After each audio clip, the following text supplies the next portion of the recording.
Hey everybody, just wanted to come on here and do an update. So it's been a long haul over the past months, and a lot of that's down to just a lot of people being very busy, myself and James especially, with his new work location.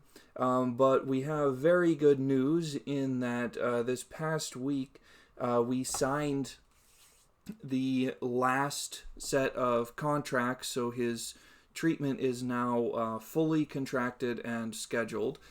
And the great news is that we've been able to get him a full mouth treatment. No dentures, no all on four.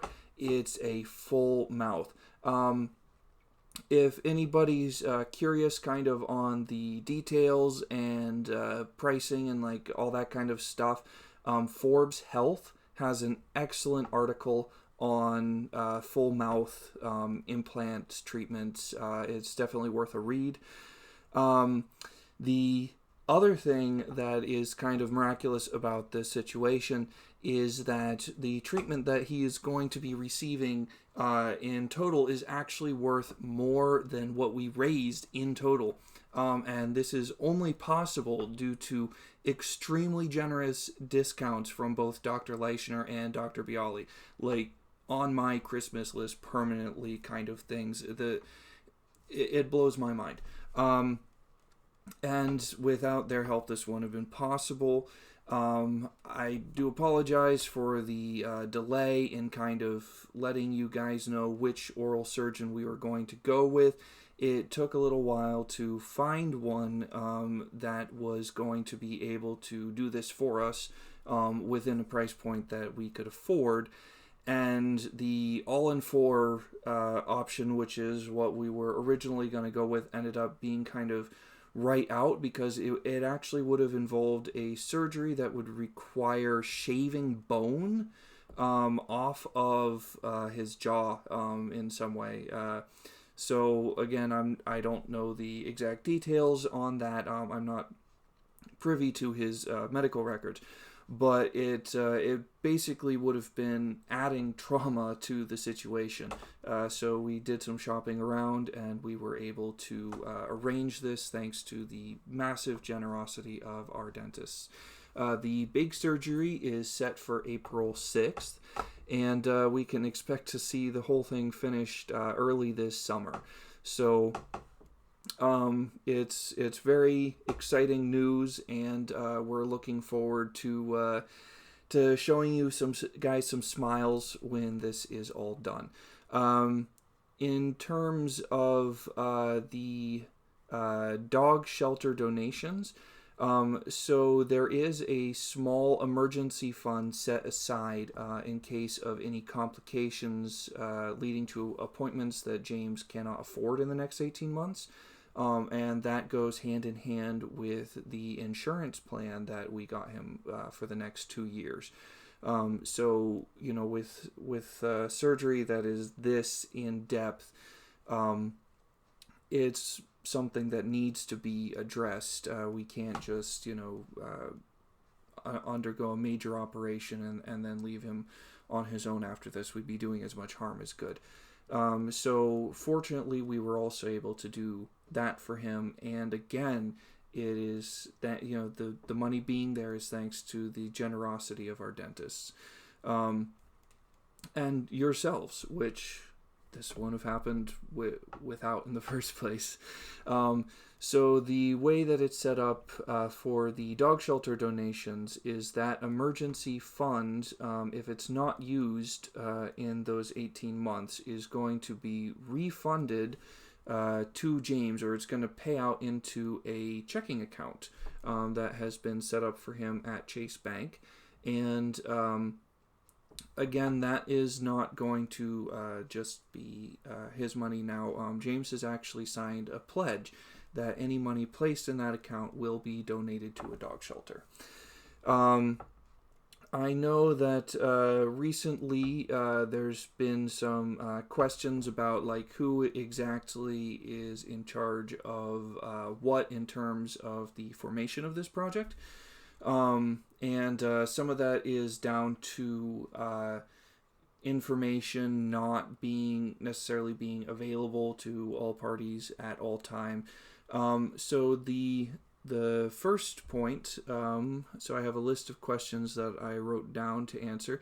So the first is why our involvement was structured this way. So the first reason is to provide a buffer to avoid any conflict of interests.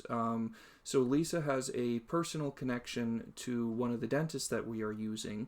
And because in a situation like this, both negotiation and if something goes wrong, who's going to enforce liability and the contract and all that kind of stuff.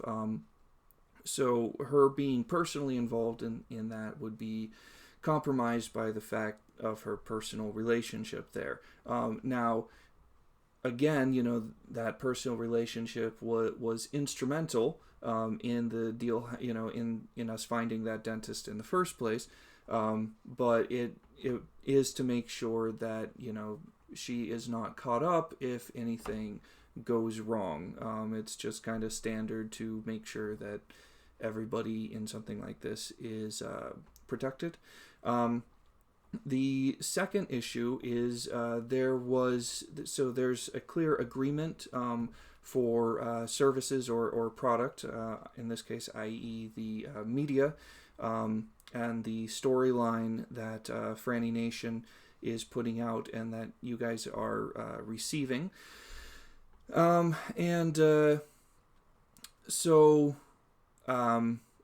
Because there was that expectation, and also because Lisa profited through Franny Nation because of that arrangement, we needed to set it up rather precisely to make sure that it was handled that way, because she's not a 501c.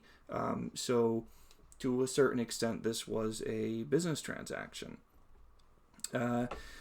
So the in terms of if you have questions as to like how like that expectation can play out, a good example is actually the comments section. So even down to many of you guys, there's very clearly a feeling of entitlement to the details of James's life surrounding this process, and there's also a monetization. So the videos on Franny Life that Lisa published on this were monetized. She did receive direct payment for this media. So that was why that was set up the way it was. Lisa actually brought us in for this specific reason. So it wasn't like, she was trying to, pull one over on anybody or anything like that. She wanted us involved at the beginning of this process. Let's see. Also, one of the things so we don't do this professionally. We all have day jobs.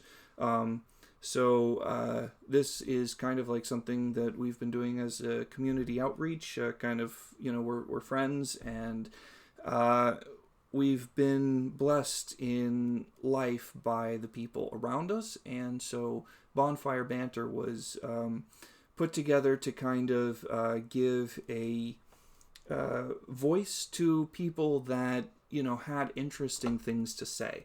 And people that make our community what it is and have made us who we are. So again, it's like it's not our job. We are not professional influencers like Lisa and Franny Nation, and we did not monetize any of the videos that were published on our end. So that was how we were able to be a buffer in this situation. Let's see. It's come up. So, in regards to my impending year in London, so when I was talking about day jobs, one of the reasons that it's kind of been varied, like which of us can be on posts, is down to just hours in the week. So, right now, I'm at about 80. And that a lot of that is down to trying to make up for lost time from COVID. The London position is about a quality of life change for my wife and I, and making sure that we have, are in a position to take more time together over the next year and have a shorter work week without taking a huge hit to our finance. So that position popped up as an option in London, and so we're going to be taking advantage of that, kind of living up to our New Year's resolution, so to speak. My involvement in terms of being James's financial manager ended this past week. So everything has now actually been paid out, and anything that has yet to be resolved in terms of where money goes and what is in which account. As part of that transition, we got James set up at Chase with a banker, so he will now be handling all this in the future. Let's see. The car fundraiser. So there's a bit of confusion there. So part of the buffering is that Bonfire Banter and myself have not been representing Lisa during this time. So we have not been her business managers.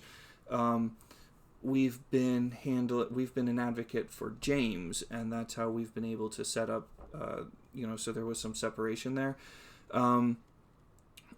But for the car fundraiser, that was completely set up by Lisa, and Bonfire Banter was not involved in that fundraiser in any way.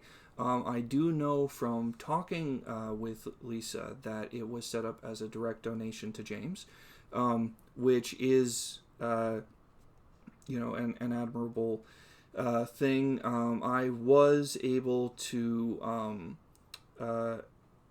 ask or bring that up when we were setting James up with the banker at Chase, and Chase also provided him with an account for that money specifically, so there isn't any bleed over into his personal finances, anything like that. So he should be covered there, as well as Lisa should be covered on that front. It does mean though that it's important that that fundraiser, because it was set up as a direct donation, not be pushed in regards to media. Now, again, that's not my area. There may be some kind of separate agreement or something like that, but it's important to remember that attempts to demand services or products in exchange for charitable donations is illegal. So it's something where they're kind of, whatever they're dealing with on a personal level will have to get sorted out separately from that situation. So it is a donation. So please keep that in mind. To kind of go along with that, I know that there's kind of a lot of drama surrounding their relationship right now, and I'm not privy to most of the details of that. But I did want to share my feelings on the situation with those of you who donated and participated, and I believe that kindness doesn't come with a caveat, so to speak. So James is a hardworking blue collar individual, and regardless of personal grievances or anything like that, he's a good guy. They're both good people working through something. And for those of you that have donated, you have improved his quality of life. You've eased some of the pain that's in this world, and you have done a good thing. And what happened between Lisa and James personally doesn't change that.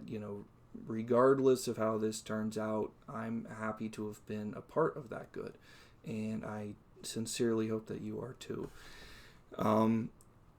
The last thing that I wanted to address is some of the personal attacks that have been going on between the two different parties online. So I haven't read most of what's on there, so I don't actually use Facebook or TikTok personally. But what I did read was disturbing, and it, as somebody who cares about the individuals involved, I wanted to write something, so this would be a more coherent address at the end here, but it needs to be said, I think, and it's that I believe that the current relationship situation between James and Lisa was ultimately caused by a few overzealous panic mongers. These individuals prioritized online validation over the well-being of the people that they're claiming to help. To those of you that took your concerns to proper channels, I'm not talking about you.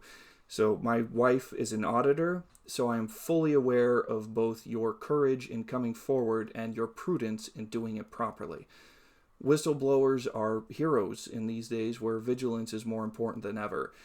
I'm talking about those individuals that have taken their speculations and put them in public forums as allegations. I'm talking about the cowards laying waste to the relationships of people that they have never met with lies and gossip.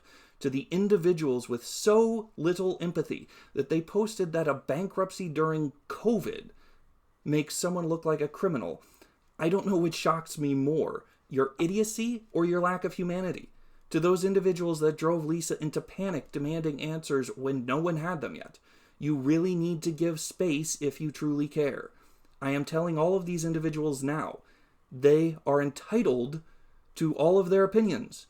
But the instant they step over the line into harassment, frivolous lawsuit, or whatever else, I will make sure that the aggrieved party receives justice. Lisa and James are real people, and they have real lives, and their differences are their own to sort out. To the rest of you, hopefully this update was able to answer some questions and bring some excitement for the completion of this project. Thank you for your time, and I hope you all have a wonderful day.